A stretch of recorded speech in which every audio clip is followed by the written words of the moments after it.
Buongiorno a tutti. Allora, questo è un video che volevo fare da svariato tempo perché in effetti è un video molto importante per chi si approccia alla fotografia di paesaggio, perlomeno un argomento molto importante che avrei voluto trattare prima, ma che forse anche io avevo bisogno di perfezionare un po' prima di proporvelo in tutti i suoi dettagli, almeno quelli che sono importanti per me. E parliamo della pianificazione che c'è a monte di un'uscita fotografica, che è appunto fondamentale perché consente di individuare il soggetto, di individuare tutte le attività che portano ad organizzare l'uscita e anche a sapere che cosa ci si aspetta durante l'uscita in modo tale da non trovarsi impreparati. Allora, il metodo che io uso, che non è, diciamo così, un metodo universale, è un metodo che va bene per me, che peraltro, almeno per ciò che mi riguarda, è abbastanza complesso,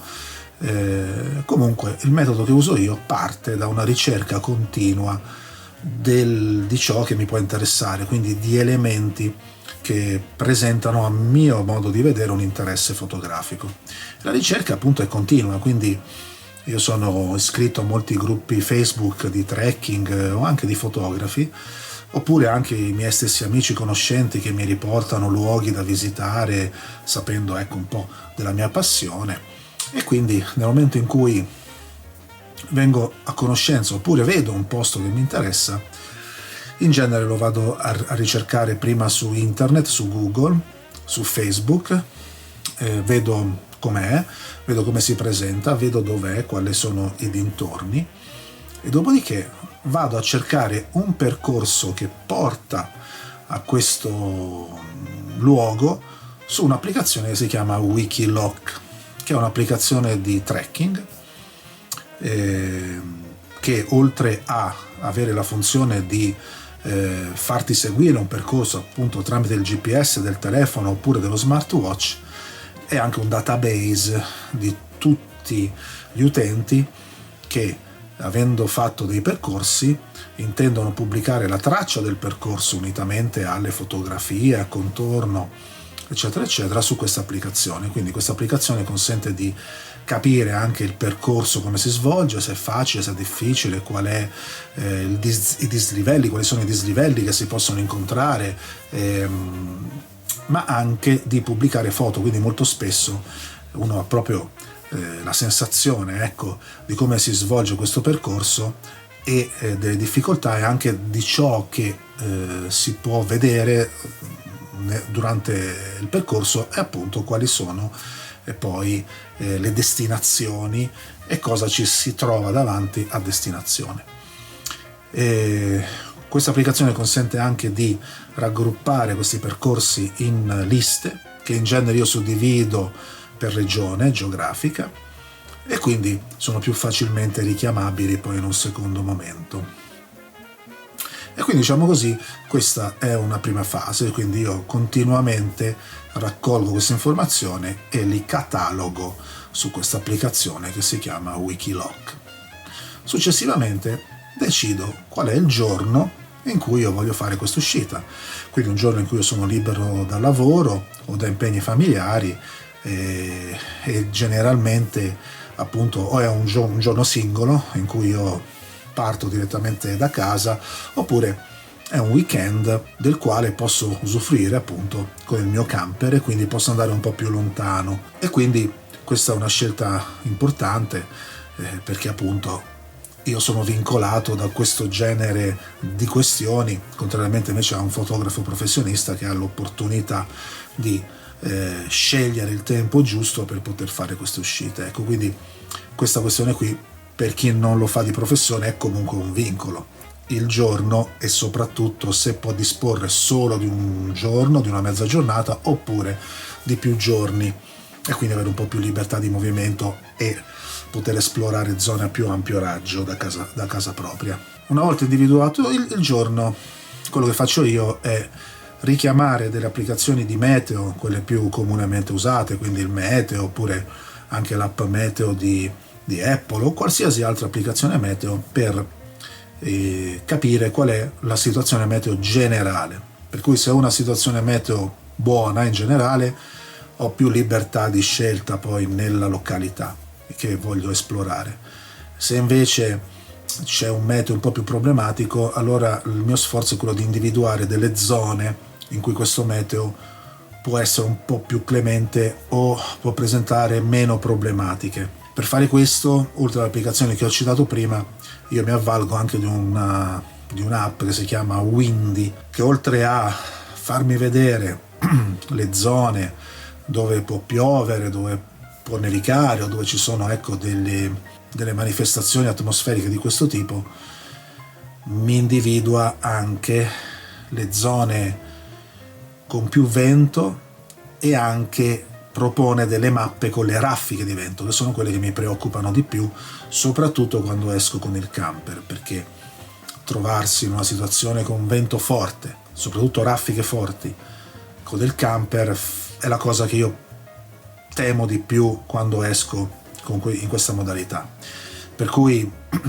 tento di farmi un'idea appunto in generale del meteo, e se il meteo non è bellissimo, soprattutto in quali zone il meteo presenta meno problematiche, sia dal punto di vista delle precipitazioni sia dal punto di vista del vento. Per cui una volta individuato questo, torno sulla mia applicazione Wikiloc e o vado a cercarmi dei percorsi che ho salvato precedentemente nelle zone dove il meteo è un po' più clemente, oppure scorro tutti i percorsi che ho salvato per individuare dei soggetti che magari in quel momento mi interessano di più. E quindi in questo modo posso effettuare una scelta che è dovuta da questioni che sono del tutto personali, quindi magari se non ho vincoli di zona dovuti al meteo, magari è primavera e quindi posso privilegiare delle uscite presso cascate, perché la primavera dal mio punto di vista è la stagione migliore per fotografare le cascate, in quanto la portata d'acqua si suppone che sia più importante. Oppure se è inverno posso andarmi a cercare delle uscite dove magari posso trovare un pochettino di neve, oppure di fronte a rilievi che suppongo siano innevati, o meglio suppongo che vado a controllare che siano innevati con le applicazioni di meteo di cui abbiamo parlato prima. Diciamo che appunto se non ci sono vincoli dovuti al meteo, la scelta poi della località è abbastanza personale, però avendo la possibilità di andarsi a richiamare tutti i luoghi che abbiamo individuato nel tempo, uno può vedere in base alla zona, in base anche alla distanza dalle arterie principali, magari uno ha meno voglia di guidare o ha meno voglia di avventurarsi in località remote, può individuare l'uscita migliore in base alle proprie esigenze del momento oppure alle proprie volontà artistiche, diciamo così. E quindi tramite Wikiloc questo viene abbastanza facile, anche perché i percorsi sono poi richiamabili su mappa, quindi uno li può vedere distribuiti sulla mappa e farsi un'idea migliore di quali sono le zone che in quel momento per lui sono più interessanti. Una volta individuato uno o più percorsi che adducono a uno o più soggetti di interesse, in genere io vado su Google Maps. In particolare sfrutto l'opzione Street View per vedere intanto come si presenta la località in generale, no? Magari posso scorgere che cosa si vede dalle strade e quindi capire un po' l'ambiente, che cosa mi propone, e poi in particolare vedere come si presentano strade, parcheggi, magari a volte direttamente dalla strada c'è l'inizio del sentiero e quindi posso capire se posso parcheggiare lì oppure se devo arrivarci in altra maniera, per avere un'idea un po' più precisa di un posto in generale dove non sono mai stato. È chiaro che Street View non ci fa vedere il percorso nel bosco, non ci fa vedere il sentiero, però ci può dare delle informazioni magari da un altro punto di vantaggio, no? Magari c'è una strada che è un po' più in alto, di come si presenta l'area e quindi di cosa ci possiamo aspettare una volta arrivati lì. Il tutto però si complica se decido di uscire in camper e quindi di passare più giorni fuori, tipicamente un weekend. Infatti, una volta individuata l'area, il problema è dove arrivare con il camper e dove trascorrere la notte. E per fare questo utilizzo un'applicazione che si chiama Park4Night, ce ne sono tante altre, però questa qui è specializzata in luoghi gratuiti, quindi parcheggi, spiazzi, piazzole, dove si può sostare in relativa sicurezza, generalmente senza pagare, oppure ecco, pagando delle quote che sono previste, ma comunque al di fuori dei circuiti di campeggi, di aree di sosta dedicate ai camper, eccetera, eccetera. Questo perché io preferisco fare così, non certo per pagare, ecco, la notte in un campeggio o in un'area di sosta, ma per avere meno vincoli sull'orario di arrivo, sull'orario di partenza, perché in genere questi luoghi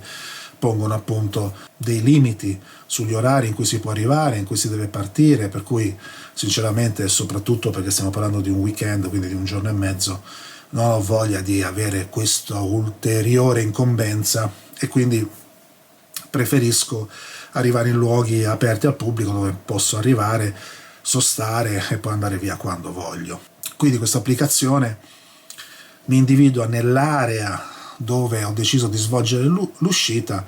delle località in cui posso trascorrere la notte con il camper o in cui i parcheggi sono adeguati per accomodare un mezzo di medie dimensioni come può essere un camper. Una volta ho scelto il luogo dove trascorrere la notte con il camper, io torno sempre su Google Maps per vedere se le strade che adducono a questo luogo sono percorribili da un camper di grandi dimensioni, quindi se non sono costretto a guidare su stradine di montagna esageratamente strette, oppure se ci sono passaggi tipo strettoie nei paesini. Ecco, quindi verifico che il percorso non mi dia delle difficoltà per raggiungere il luogo, e poi anche una volta che ho visto su Park4Night qual è il parcheggio, però con Google Maps vado a vedere se è un parcheggio che mi dà sicurezza, se è un parcheggio che ha sufficiente spazio per trascorrere la notte, per potermi parcheggiare, perché non sempre sull'applicazione dei camper ci sono informazioni esaustive in merito, forse c'è qualche foto ma non dà una visione d'insieme, invece Google Maps la dà in maniera abbastanza soddisfacente, quindi sia con fotografie satellitari dall'alto e sia tramite Street View una panoramica, ecco, a livello strada, e anche quello è molto importante per non trovarsi in difficoltà poi proprio per ciò che riguarda la circolazione con il camper. A volte nelle immediate vicinanze di un luogo dove si svolge un'uscita c'è anche un posto dove si può trascorrere la notte con il camper, altre volte non c'è, e quindi a quel punto lì, un po' con Google Maps normale, un po' con Street View, devo capire se l'inizio del sentiero rispetto a dove devo lasciare il camper è percorribile con la bicicletta, è una distanza accettabile, ci sono dei rilievi importanti in mezzo, oppure se è più o meno in piano, e quindi posso avere un'idea se la cosa è fattibile oppure no. Molte volte infatti volevo visitare località che non erano assolutamente accessibili con il camper né con la bicicletta elettrica a breve raggio, e quindi ho dovuto ripiegare su altre scelte. E quindi questo sicuramente è una possibilità che ho, quindi di andare sul luogo e di trovarmi già lì senza dover partire da casa ore e ore prima, però rappresenta anche un vincolo perché bisogna trovare un posto dove poter trascorrere la notte in camper e poi da lì raggiungere l'inizio del sentiero, e quindi non sempre le due cose coincidono. Una volta però trovata la quadra in questo senso, soprattutto se ho intenzione di fotografare all'alba oppure al tramonto, verifico come si muove il sole nel luogo che ho scelto e soprattutto la direzione da dove sorge e da dove tramonta, per capire se rispetto magari al soggetto che è presente in loco o ai rilievi che ci sono, tutto questo ha un senso oppure no. Per fare ciò uso Photopills, che che è una suite fotografica che ha tantissime funzioni. Una di queste appunto è la pianificazione di una fotografia in base appunto a come si muove il sole ma anche la luna, e poi dà informazioni appunto sull'orario in cui il sole sorge, in cui tramonta, eccetera eccetera. Si può usare anche la realtà aumentata, per cui quando uno è già lì, magari va un po' prima, ha la possibilità in loco di vedere esattamente dove sorge, dove tramonta il sole, e ci sono tantissime altre funzioni anche legate alla Via Lattea, eccetera eccetera. Però diciamo che per il momento io a tavolino, una volta che ho deciso il punto in cui farò la fotografia, o penso di averlo individuato, o riesco a individuarlo, perché non sempre sulla mappa si riesce a individuare precisamente il luogo in cui ci sarà la cascata o la vecchia rovina o quant'altro, comunque sia, nella sezione planner dell'applicazione metto il punto lì, e nel giorno prescelto, all'orario prescelto, posso vedere il sole da quale direzione sorge e come si sposta nell'arco della giornata, avendo quindi un'idea se la fotografia all'alba o al tramonto in quel posto ha un senso oppure no, e soprattutto che cosa aspettarsi. Ecco. E questo aiuta, direi, abbastanza appunto nella pianificazione di un'uscita. Ciò fatto, poi c'è una variante un po' indipendente che è quella del drone, per cui è necessario a priori capire se il drone potrà volare nella zona scelta per l'uscita oppure no, perché in quest'ultimo caso è inutile portarselo dietro, anche perché non ha senso arrivare lì per poi usare la stessa applicazione che sto per dirvi per capire che lì non si può volare. Ecco, questa applicazione si chiama D-Flight ed è un'applicazione di ENAC, ed è l'unica applicazione ufficiale che va consultata per capire se in un posto si può volare o meno, come viene gestito lo spazio aereo e quali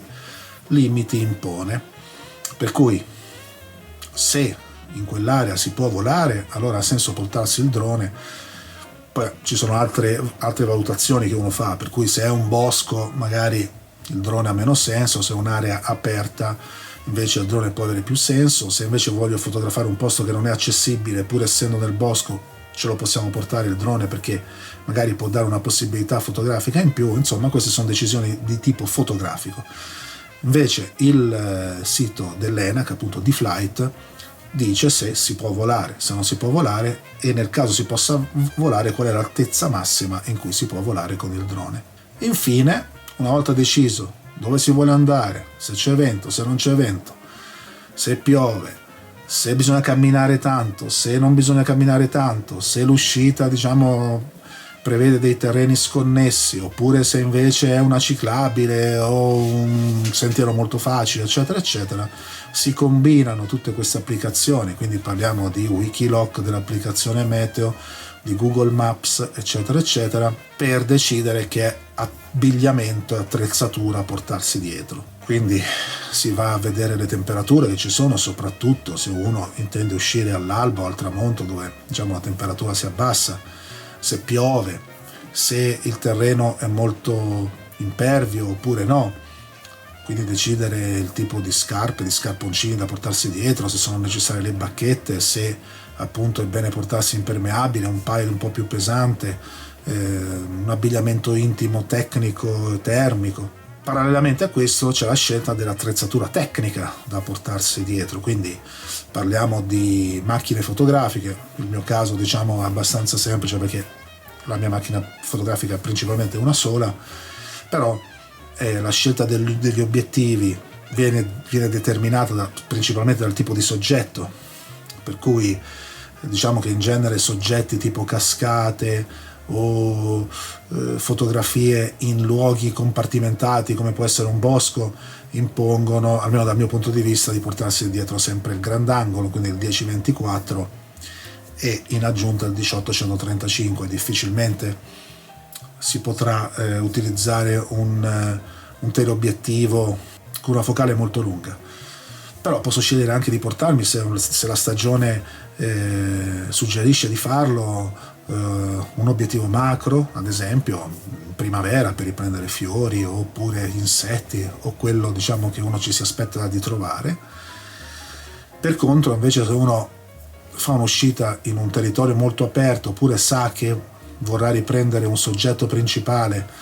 tipo una chiesa, tipo una costruzione, un castello, eccetera, magari ha senso portarsi dietro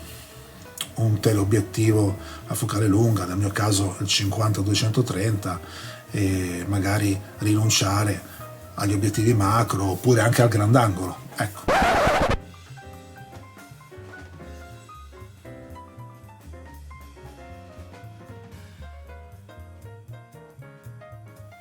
E quindi la scelta dell'attrezzatura è importante, però diciamo viene determinata più dalla relazione che c'è tra il soggetto e l'ambiente circostante. Ci ho detto, spero di non essermi dimenticato nulla, però diciamo che questi sono i passaggi principali. Allora, piccola interruzione della fine del video, perché magari qualcuno guardandolo fino a questo punto si possa essere chiesto: ma tutte queste attività per poter pianificare un'uscita fotografica? Questo è il mio metodo e soprattutto anche io non è che faccio tutti i passaggi ogni volta. Ad esempio, se io conosco già un posto dove sono già stato, molti di questi passaggi non servono. Anzi, è sempre molto interessante tornare sui posti dove si è già stati per vedere le differenze tra le stagioni oppure tra i momenti della giornata. Per cui